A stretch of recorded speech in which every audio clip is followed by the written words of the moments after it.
পরিবেশটা থাকে। এখানে কিছু করার নাই, এমন না যে এখন আমি একজনের সুখে সুখী হইতে পারবো না, আমার সুখী হইতে হবে, সবারই সুখী হইতে হবে। সো খেয়াল করে দেখো যে অনেক স্টুডেন্টই কিন্তু দেখা গেছে যে চুপ হয়ে গেছে, একদম চুপ, আইডি ডিএক্টিভেট হয়ে গেছে, ডিলিট হয়ে গেছে।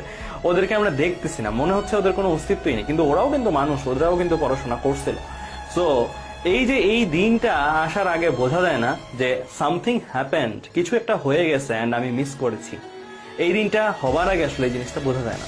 21 ব্যাচের এখন যে কোনো স্টুডেন্টের কাছে তুমি মতামত চাও, সবাই যারা চান্স পাইছে তারা ছাড়া বাকিরা কিন্তু বলবে যে আমিও তো করছিলাম বাট হয় নাই, মানে এইরকম আর কি। তুমি দুইটা টাইপের ওপিনিয়নই পাবা সব সময়, যে কোনো মুহূর্তে স্টুডেন্টদের কাছে ওপিনিয়ন নাও, দুইটা টাইপের ওপিনিয়ন পাবো। একটা টাইপের বলবে যে ভাইয়া আমি যতটুকু কষ্ট করছি তার চেয়ে অনেক বেশি পাইছি, আমি অনেক ভালো পেয়ে গেছি, পজিটিভ কথাবার্তা শুনবা এক জায়গা থেকে।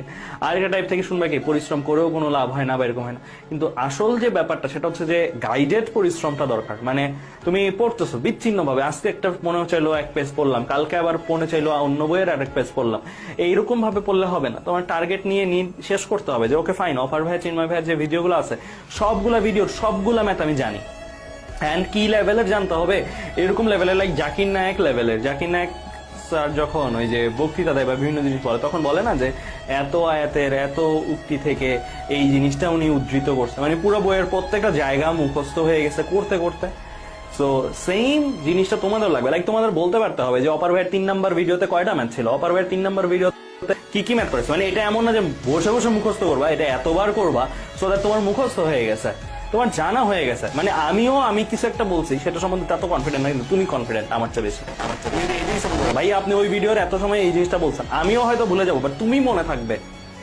এইভাবে যদি তুমি চিন্তা করতে পারো, এইভাবে যদি তুমি যদি আসলে নিজেকে গুছাইতে পারো এখন থেকে, তাহলে মোটামুটি জিতা খেলা। আমাদের একটা ডাউট ছিল, কনফিউশন ছিল, ওকে ফাইন অনলাইনে স্টুডেন্টসরা নিতে পারে কেমন, এর পারে কেমন, এই ডাউটগুলো সম্পূর্ণ দূর হয়ে গেছে 21 ব্যাচের রেজাল্টের পরে। 21 ব্যাচের রেজাল্টের পরে আমরা টু মাচ কনফিডেন্ট আসলে, to be honest. 500+ student, 1000 student তো চান্স পাওয়ানো পসিবল, অ্যান্ড অনলাইনেই পসিবল। জাস্ট স্টুডেন্টদের মধ্যে থেকে ওই অনুপ্রেরণাটা লাগবে। এই যে গতকাল যে সেলিব্রেশনটা গুলা হচ্ছে বিভিন্ন গ্রুপে, যে কোনো এডুকেশনাল গ্রুপে যাও, যে কোনো ফ্যামিলিতে যাও, 21 ব্যাচের ক্যান্ডিডেট আছে এরকম ফ্যামিলি গুলাতে দেখবা চান্স পাইছে, যেই সেলিব্রেশন গুলো হচ্ছে এই সেলিব্রেশনটা তোমাদের সময়ও আসবে। একটা দিন অলরেডি লেখা আছে যেদিন তোমাদের সময় এই জিনিসটা হবে। আমি চাই তোমরা সবাই ওই বিজিতদের দলেই থাকো, মানে তোমাদের যেন ওই আফসোসের দলে না যেতে হয় সেটা আমরা চাই, বিশেষ করে চাই, ঠিক আছে। তারপরও যদি কোনো কারণে মিজে, আমি বলতেছি না এটাই সব, এটার বাইরেও লাইফ আছে, এটার বাইরেও অনেক ভালো কিছু করা যায়। এটা পরের গল্প, এটা তোমার একটা ধাপ পার হওয়ার যদি না পারো সেটা তার পরের গল্প। আগেই আমি বলবো না যে যেটা সবাই টার্গেট করে সেটাকে হাত ছাড়া করে ছোট টার্গেট যাওয়া। আমার সব সময়টা তোমাদের প্রতি চাওয়া হবে তুমি তোমার জন্য সবচেয়ে বেস্ট পসিবল যে টার্গেটটা সম্ভব তুমি তোমাকে দিতে পারো সেই টার্গেটটাই তুমি অলওয়েজ রাখবা, এন্ড টার্গেটটা থেকে কমবা না। যতক্ষণ পর্যন্ত না হাঁটতেছো ফাইট করে ততক্ষণ পর্যন্ত ওই টার্গেটটা থেকে বিন্দু মাত্র নড়বা না। সো এই জিনিসটা কিন্তু মাস্ট, ঠিক আছে। সো এই জায়গাটা থেকে আমি তোমাদেরকে একটু অনুপ্রেরণা দিতে চাইলাম। এন্ড গতকালের যে আমেজ আমাদের মধ্যেও দেখো, আমি গতকাল ঘুমাইনি, আমি গতকাল সারা রাত রেজাল্ট কালেক্ট করছি, সারা রাত রেজাল্ট লিখছি, এতটা অ্যাট্রাক্ট করে। তাহলে তোমাদের লেভেলে চিন্তা করো, তোমাদের রেজাল্ট, তোমাদের ব্যাচের রেজাল্ট। আমি দেখছি 22 ব্যাচের অনেকেও কমেন্ট করছে ঘুমাইতে পারো নাই, জাস্ট সিনিয়র ভাই আপনাদের রেজাল্টের যে উত্তাপ বা রেজাল্টের যে একটা এক্সাইটমেন্ট, সেই এক্সাইটমেন্টের জন্য। তাহলে তুমি চিন্তা করো এই সেম থিংটা তোমার জন্য আসতেছে, এন্ড তুমি কতটুকু তৈরি বা কতটুকু তুমি আসলে প্রস্তুতি নিচ্ছ। এন্ড এই আর কি আমার তরফ থেকে বলা থাকবে যে আমাদের প্রতিটা ক্লাস একদম A to Z নখদর্পণে করে ফেলতে হবে, প্র্যাকটিস নখদর্পণে করে ফেলতে হবে, ঠিক আছে। সো যেটা আমরা বুঝলাম এখন পর্যন্ত যে যেখানেই পড়ুক আমাদের কন্টেন্ট গুলো কিন্তু তারা ফলো করছে বিভিন্ন জায়গা থেকেই। সো এই যে কন্টেন্ট গুলো তোমাদের হাতের কাছে অ্যাভেলেবেল থাকার পরেও তোমরা যদি প্র্যাকটিসের সবগুলো শেষ না করো এন্ড ম্যাথ যদি সবগুলো শেষ না করো তারপরে পরীক্ষা দিতে যাও, তাহলে কিন্তু হাই আফসোস ছাড়া আর কিছুই থাকবে না। আমাদের কাছে এমন স্টুডেন্টও ছিল 21 ব্যাচে যে স্টুডেন্ট সবগুলো পরীক্ষা দেওয়ার পরে 10 মিনিট রিভিশনও দিছে, মানে পরীক্ষা দিয়ে শেষ পরীক্ষা দেওয়া, তারপর 10 মিনিট রিভিশন টাইমও পাইছে, রিভিশনও দিছে। আবার এমন স্টুডেন্টও ছিল আমাদের কাছে যে ভাইয়া সময়ের মূল্য আজকে বুঝলাম, আমি শেষই করতে পারিনি, এরকম স্টুডেন্টও ছিল যে ওরা জাস্ট লিখেই শেষ করতে পারে না, 5-6টা বাকি ছিল। তো পার্থক্যটা কোথায়? জ্ঞানে? অবশ্যই না। জ্ঞান দুইজনেরই আমি বলবো এমন হবে না যে ওই যে ছেলেটার মানে বললো যে অ্যান্সার করতে পারেন, সেটা জ্ঞানের সীমাবদ্ধতা ছিল। জ্ঞানের সীমাবদ্ধতা না, সীমাবদ্ধতা হচ্ছে চর্চায়, চর্চায় হচ্ছে সীমাবদ্ধতা।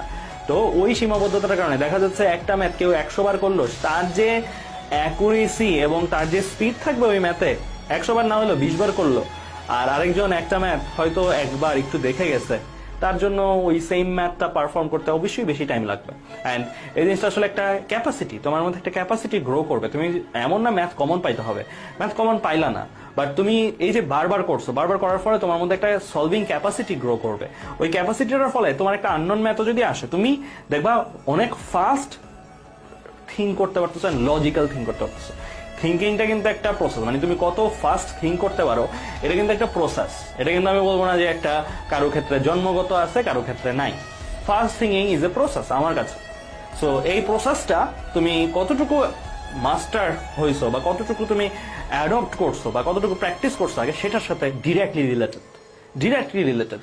তুমি যদি 100 বার প্র্যাকটিস করো, তাহলে তোমার যে থিঙ্কিং ক্যাপাসিটি হবে নতুন ম্যাথের বেলায়, তুমি 5 বার প্র্যাকটিস করছো, 1 বার প্র্যাকটিস করছো, তোমার থিঙ্কিং ক্যাপাসিটি ওর মতন হবে না, এটা অবভিয়াসলি, ঠিক আছে? সো এই জায়গা থেকে কে কতটুকু ভালো করতে পারো সেটা আসলে দেখার বিষয়। আর আরেকটা জিনিস বলি, যেহেতু এই ব্যাচে আসো, দ্যাট মিনস আমি ধরে নিতে পারি তোমাদের ইঞ্জিনিয়ারিং টার্গেট, সবার engineering target is safest target among all targets. আমি বলবো ডাক্তারি টার্গেটে একটা পরীক্ষা থাকে, না পারলে 1 ঘন্টার এক্সাম, দেখা যাচ্ছে যে তার 1 বছর ওয়েট করতে হয়, বা ডেন্টালের জন্য ওয়েট করতে হয়, ঠিক আছে?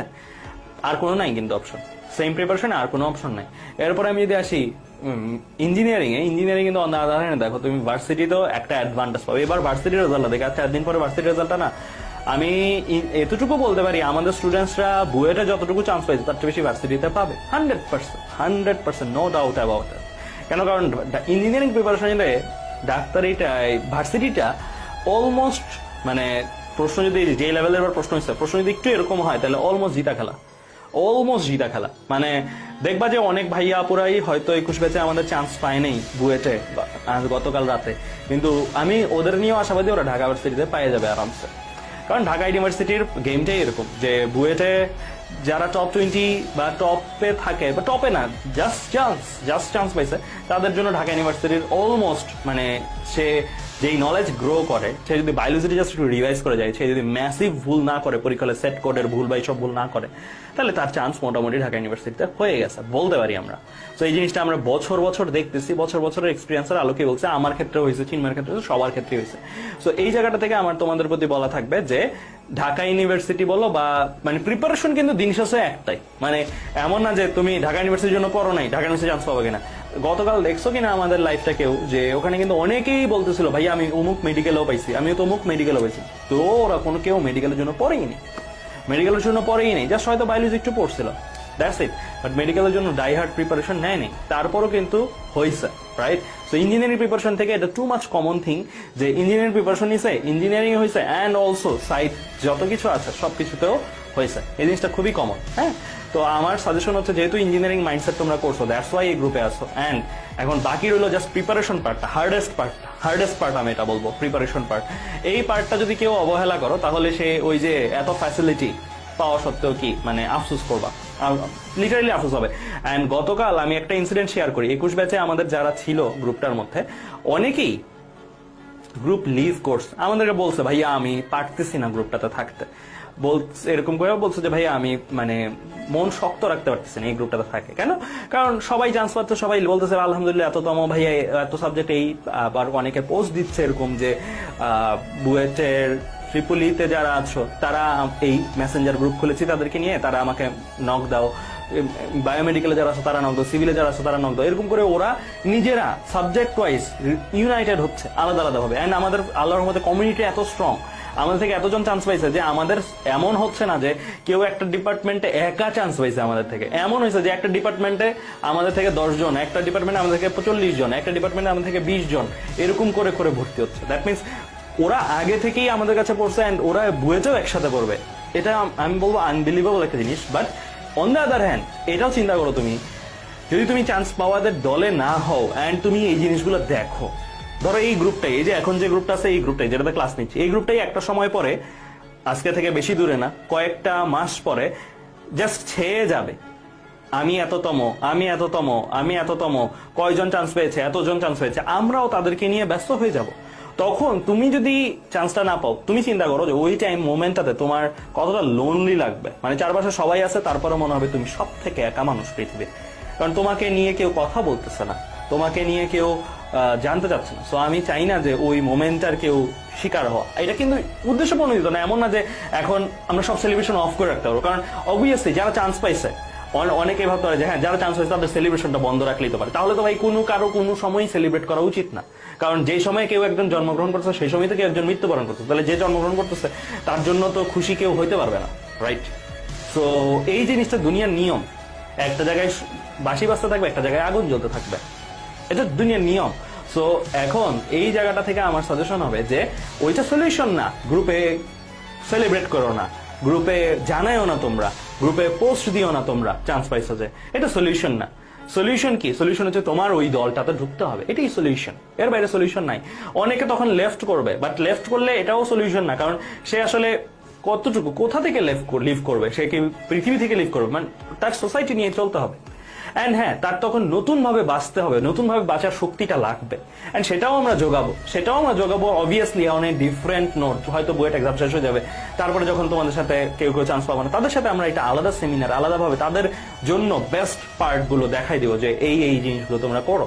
কিন্তু আমি এতটুকু বলতে পারি যে গতকালও আমাদের গ্রুপ থেকে আমাদের প্রিয় অনেক স্টুডেন্টই দেখা গেছে যে লিভ করছে জাস্ট বিকজ অফ এটা, যে আমাদের প্রতি কোনো রাগ না, আমাদের প্রতি কোনো অভিমান না, জাস্ট এই কারণে যে ওরা বাকিদের সাকসেস দেখে কিছুটা হইলেও কষ্টে আছে বা কষ্ট পাচ্ছে, বা মনে হচ্ছে যে এটা নিজের না জায়গাটা, এরকম মানে আপন লাগতেছে না আর কি জায়গাটা, যে জায়গাটাতে তারা এতদিন ক্লাস করছে সেই জায়গাটা আপন লাগতেছে না।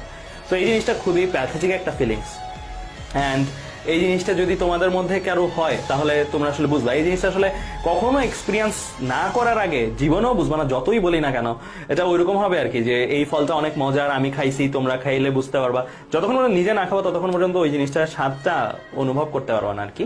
তো এই জায়গাটার মধ্যে থেকেই আমি বলতে চাই যে ওই সাইড অফ ইট, যে ইমেজটা তোমরা হয়তো আমাদের গ্রুপটাতে দেখতেছো না, হয়তো অন্য কোনো গ্রুপে দেখতেছো না, সেই সাইড অফ ইটের কথাটা আমি তোমাদেরকে বললাম। সেই সাইড অফ ইটটাও কিন্তু আমাদের এখানে অস্তিত্ব রাখে। হ্যাঁ, আমাদের গ্রুপে পড়ছিল কয়জন? 4000 জনের মতন। চান্স পাইছে কয়জন এখন পর্যন্ত বুয়েটে? 320 জন।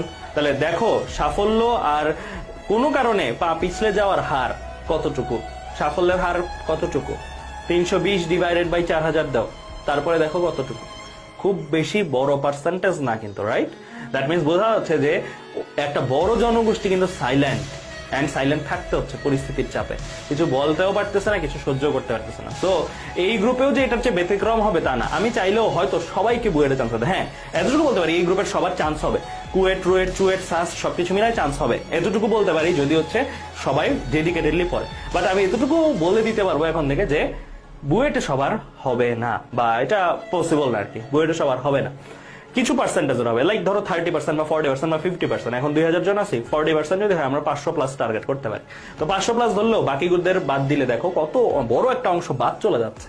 এই অংশটা কিন্তু বিরাজ করবে। এখন ডিসাইডিং ফ্যাক্ট হচ্ছে কারা ওই অংশটা থাকবে, কারা এই অংশটা থাকবে, এটাই। সো এই হচ্ছে ভাইয়ার তরফ থেকে বলার। আমার আজকে ক্লাসটা নেওয়ার উদ্দেশ্য প্রথমত ছিল এই কথাগুলো বলা, জাস্ট বিকজ অফ তোমাদেরকে সচেতন করা।